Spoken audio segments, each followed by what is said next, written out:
Hello, welcome to Night Reads. My name is Brian Basham, and my daily workout consists of running from Godzilla. I suggest that you run from Godzilla as well if you do happen to cross paths, as Godzilla does not have a sense of humor at all. Anyway, Night Reads is a program for live readings of fiction pieces. And tonight we will be featuring Chapter 5 of Otto Von Trapezoid and the Empress of Thieves by the impresario of nouns, Jesse Baruffi.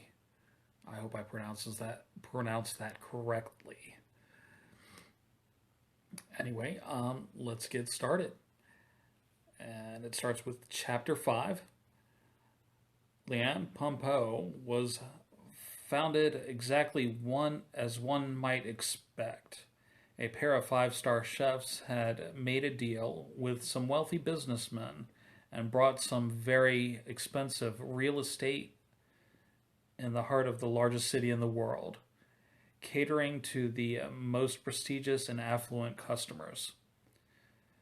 The name was intended as a joke in the hopes that ironic appeal might draw more customers in an extremely competitive environment. However, it was the rare person of money and influence who liked being referred to as a pompous jackass, even in French, and after being lambasted by food critics and snubbed by socialites, the restaurant was on the verge of bankruptcy. In a desperate move, the owners decided to change the theme of Liane Pompo, making it the first five-star restaurant and tanning salon. This resulted in a short spike in business, but before too long, people became tired of mixing their condiments up with tanning oil, and the business was once again in danger. The owners tried another tactic and converted the floor to a hockey rink, having the servers bring food while wearing skates. The change brought in customers for a short time, but the new spike was even smaller than the last. Hemorrhaging money and low on ideas, the owners of the beleaguered restaurant threw together a wacky hat night, expecting it to be their humiliating swan song. The event was such a stunning success that limousines were lined up outside for almost 3 miles, and customers were auctioning off chances to go in first. Apparently, word had spread that Liane Pompo's Liane Pompo's theme was changing themes, and what they would do next was the talk of the town. Running with this, as well as the massive influx of money, the owners decided to change the theme as often as possible, at first every night, but eventually several times during the course of a single evening. Liane Pompo became and remained one of the hottest spots in all of New York, at least for another hour.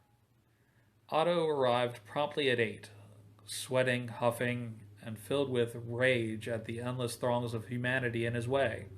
He strongly considered clearing a path with his hyper-energized acidic laser, or heel, but apparently blasting fellow human beings with ultra-violent technology was frowned upon in polite society. He was dressed, as his book advised, to the nines, wearing a straw boater hat, a plaid suit, and a red bow tie. He carried a flower bouquet and a box of chocolates, both fully armed, of course, though he hardly understood what anyone would do with such knickknacks. As he waited outside for Esmeralda to arrive, Otto shifted uncomfortably. Men in black tuxedos and women in slinky dresses passed him in droves, looking him up and down as though he were some fish boy or a bearded lady in the circus. Orchestrating plans to conquer the world and barking orders at his robotic minions never gave Otto a moment of anxiety. He was in his arena there, a fearless master of science and destruction. Here, though, he was out of his element. Even as a child in Austria, Otto preferred the company of machines to people, having once attached miniature servos to a series of alphabet blocks and ruining nap time for everyone. He couldn't say just what he had done wrong, but clearly these dullards were judging him unkindly. It was galling to think such obvious idiots understood something he did not, however much research he had done. After 20 minutes waiting, he was beginning to think the harpy wouldn't come and started to signal Scrap to send a hoverbot to collect him, though not before leaving a few explosives behind when he saw her. Esmeralda stepped out from a stretched limousine monogrammed with her initials. Her hair was tied back in a bun, and she was wearing a pair of horn-rimmed glasses.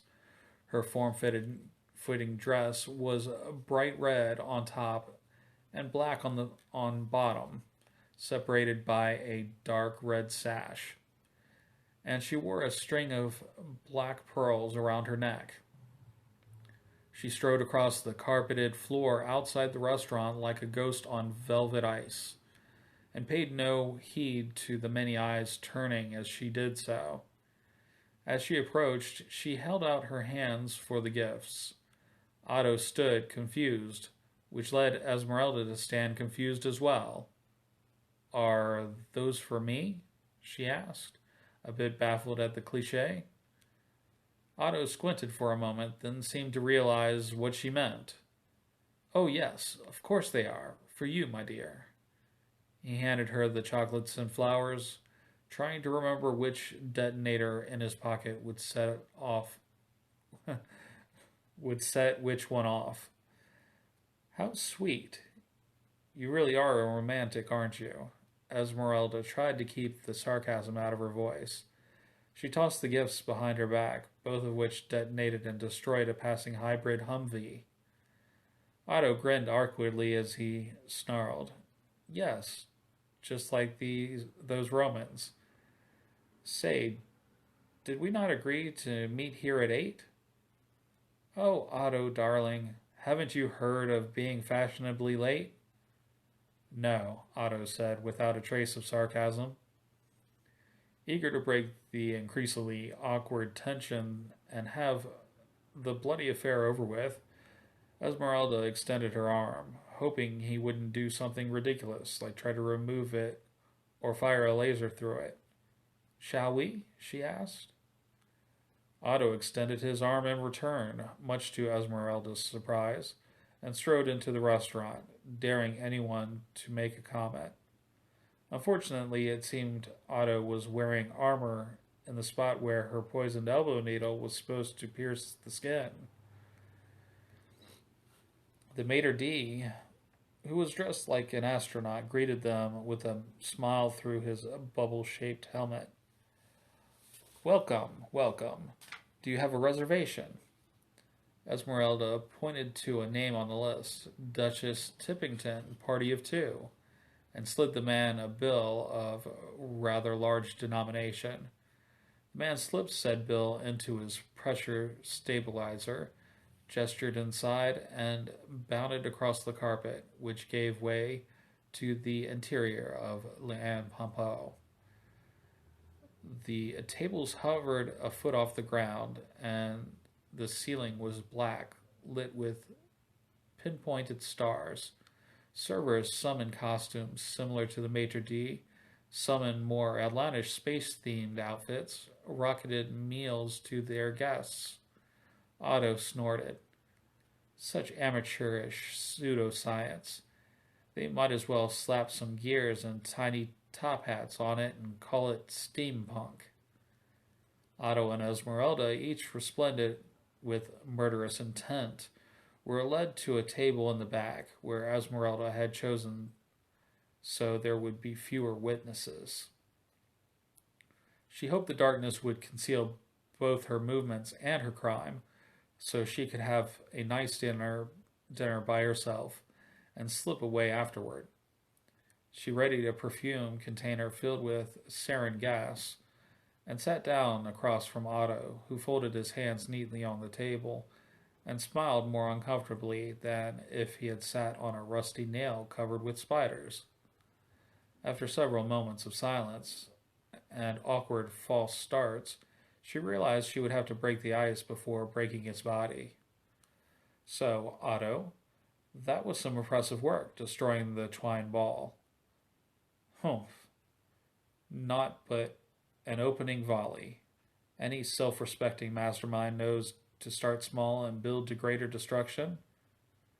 Oh, but that's just it. Anyone can pick a target, but you chose one that brought so many people so much happiness. Going for the hurt instead of the kill. Impressive. Esmeralda smiled because this was her intent as well. Otto raised his eyebrow at this. Yes, quite. It's good to know someone understands such considerations. The waiter approached, dressed like a cowboy, as the scene was beginning to change around them. Howdy, partners, he said with not the slightest trace of Western accent. Can I wrangle y'all up some every part of the buffalo burgers?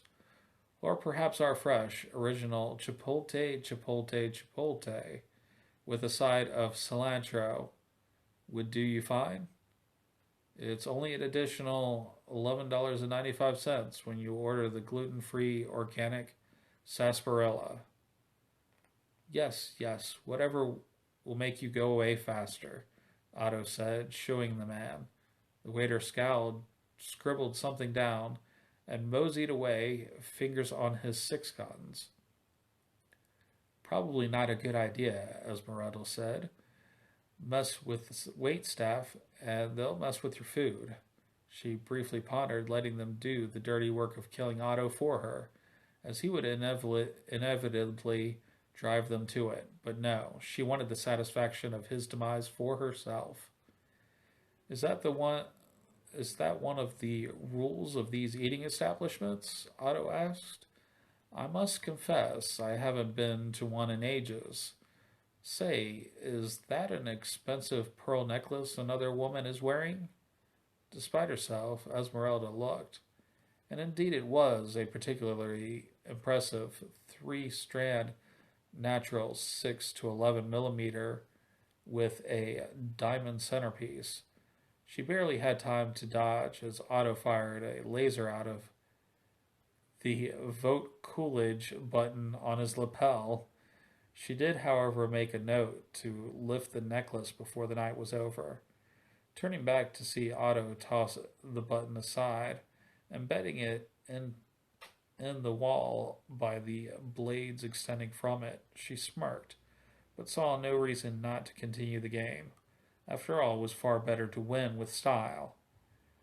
So you really don't go to restaurants? How do you eat up on your station?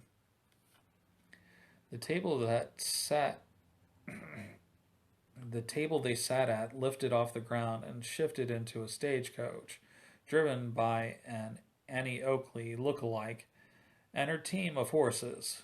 It didn't move, but the walls around them appeared to be traveling across a large prairie. Science, of course, Otto said, rather proud of himself. While biology is the science of buffoons, and chemistry not far behind, I have debased myself to learn enough of them to devise a nutritional supplement for all my disgusting human needs. It will do until I can make myself run on pure electricity.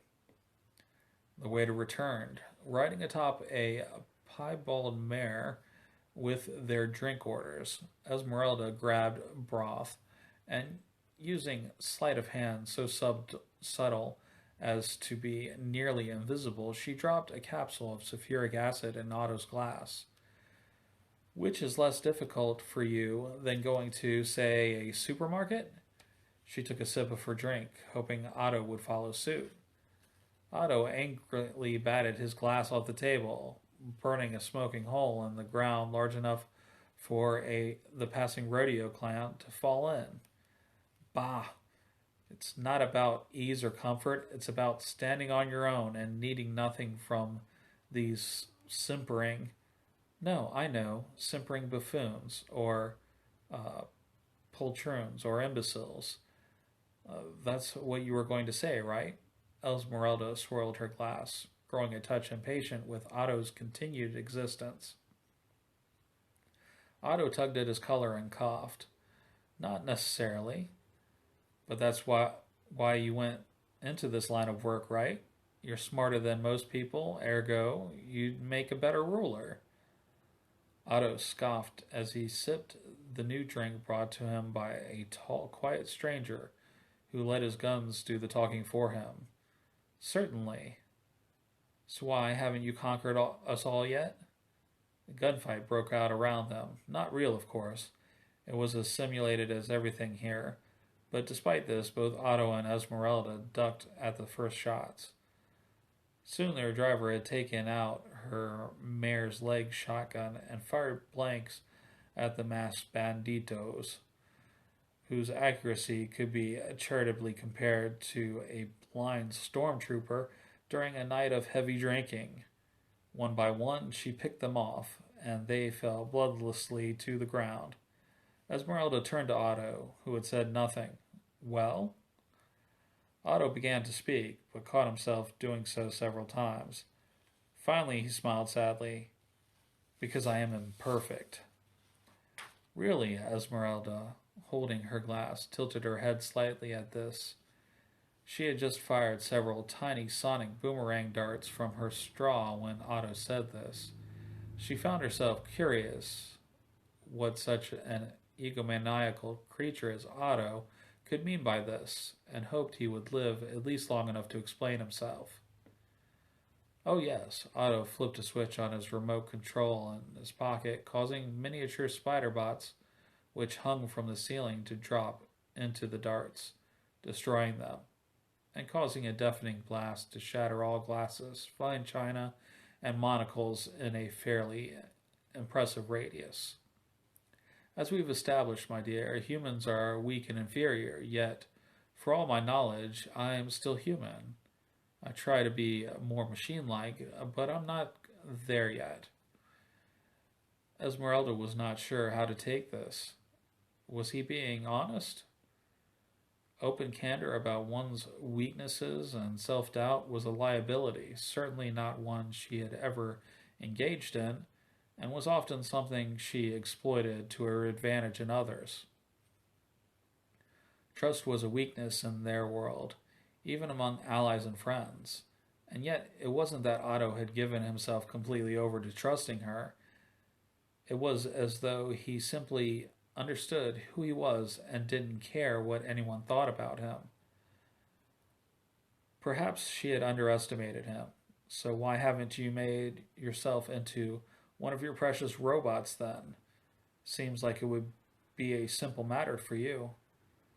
The science isn't there yet. At best, I can make myself into a sloppy mixture of man and machine, which are incompatible systems. I don't dare risk my unique consciousness until the technology to transfer it is complete. The waiter returned, carrying their meals with him in a coffin he dragged across the restaurant, followed by a lonely tune of an acoustic guitar. After serving it, he walked, perhaps sullenly, into the vast and open plains. Esmeralda nibbled at her food. Have you read the recent article by Malloy and Chadwick? They've made interesting strides in the field of cybernetic prosthetics. Something you could use, perhaps. Otto narrowed his eyes. The pair of them are fools and braggarts not worth my time. However, his expression softened after a moment. Still, you read about the cybernetic advancements? And accidentally dropped his fork as the railgun he had mounted on the dessert cart was passing by. It fired a concussive blast that would have shorn the head from a belligerent elephant. She thought he seemed curious to hear her answer.